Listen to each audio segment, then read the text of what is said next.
मोनसे गोजोनथाव खौरां मोनसे गोजोनथाव खौरां नै दिनै खाखरमारि गामिनि गेवलां फोथाराव बर' सावथुन दिन्थिफुंनाय जागोन। बर' सावथुन दिन्थिफुंनाय जागोन। बे बोसोरैनो साबना हामना बयजोंबो बाख्नाय जानाय मिथिसार जानाय मुंदांखा बर' सावथुन। बे सावथुननि मुङानो जाबाय गाब गैयै जायख्लं। गाब गैयै जायख्लं। नोंथांमोननि सुबिदाखौ नायनानै टिकेटनि बेसेनखौ बारा गोबां लानाय जायाखै, मात्र 100 रां एबा 100 थाखाल' लानाय जादों। मात्र 100 थाखाल' लानाय जादों।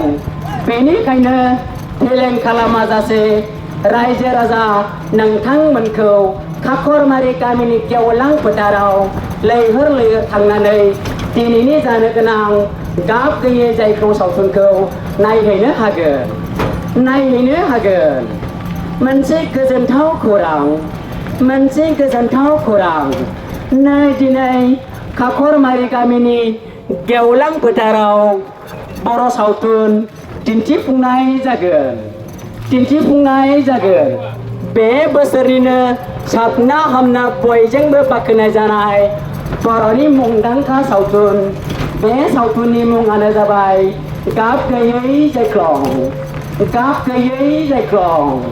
नोंथांमोननि सुबिदाखौ नायनानै टिकेटनि बेसेनखौ बारा गोबां लानाय जायाखै, मात्र 100 रां एबा 100 थाखाल' लानाय जादों।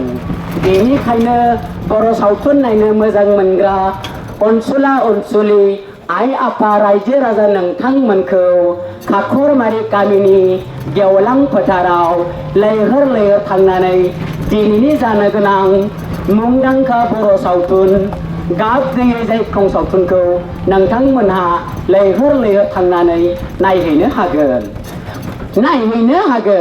गोजोन्थों।